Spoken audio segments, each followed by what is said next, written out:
Today's Prime Month. This is my cheat sheet for Thursday, June 28th. Arena Pharmaceuticals. You may or may not be familiar with the company, but they have a blockbuster on their hands. They'll be in the marketplace here before long. You know, we are a society of on-demand, instant gratification, and looking for a magic bean, right? That being something that we can swallow that makes our problems go away. Yeah, I mean, we all are that way. We're busier than ever before. We have a lot going on, and it's so hard to find ways to eat healthy, maintain our weight, right? So if there's just a pill that could help you lose weight, would be extremely effective with minimal side effects, probably would do pretty well, right? Well, Arena Pharmaceuticals had the first diet pill approved by the FDA in 13 years come through yesterday. It's going to take a little time before it's in the marketplace. Let me give you an idea about this thing. This is going to be a pill that you take twice daily, once in the morning, once at night.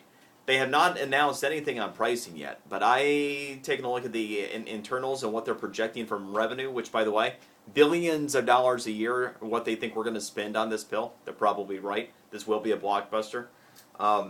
Between $4 to $5 a pill. So you figure $8 to $10 a day.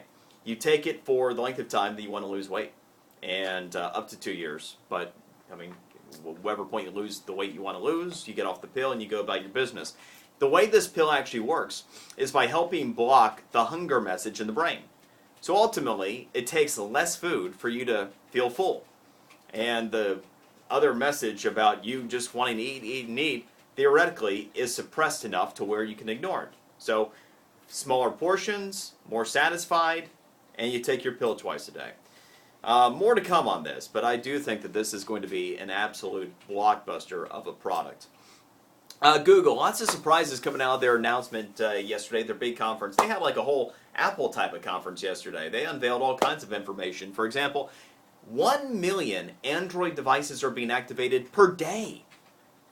Per day. There are more than 400 million Android devices activated around the world now. Give you an idea, the population in the U.S. is 300 million, right?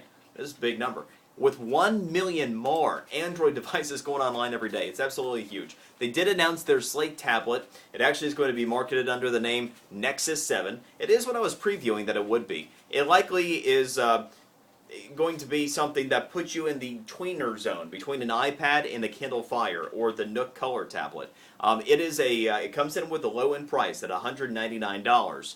It has the storage and memory capability of a Fire or a Nook Color, but the functionality on its Jelly Bean operating system is absolutely going to be more in line with what an iPad can do. So you won't have the storage capacity and the potential to get as much usage out of this as you would an iPad, but you pay the lower freight. So I don't know any reason why anybody would buy a Nook Color tablet or the Fire once this is into the marketplace. This would be the much better low-price tablet, and it has a decent chance of working. Debit cards, why you should not be using them on vacation. We're seeing an increase of greater than 100%, between 100 to 125% of fraud detection alerts that are going out. Now, the good news on this is, if you get fraud detection alerts, either on a credit card or on a debit card or a checking account, it gets frozen, right? And it gets flagged. So if there is anything going wrong, you can stop it. Problem is, if you're on vacation and you are relying on a debit card and you get nailed for fraud alerts, until you get that cleaned up, and who knows how long that can necessarily take, you're cashless. You're done. You have no way to be able to spend. You have no way to be able to draw down cash out of your account. And that's a big problem, right? So increasingly, you should not rely on your debit card while on vacation.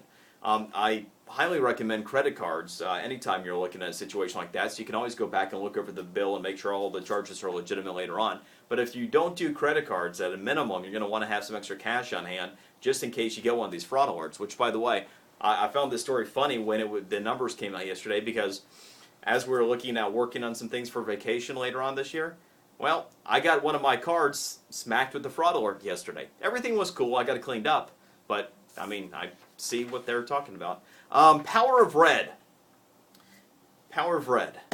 Last week, or earlier in the week, we had a story about how birds poop on red cars the most. Well, when you see red, you spend more. Research shows that red makes you spend more aggressively, bid quicker, react generally in a manner in which will cause you to spend more money. So when we see red, we have others all around us see green. So don't be surprised if you see more red colors in shopping centers, if you see it on websites, which, by the way, if you want to make more money on your eBay auction listings using this logic, go ahead and get some red involved. That is the cheat sheet for today. I got plenty more on the physical, big day with healthcare reform, everything else going on. We'll see you tomorrow.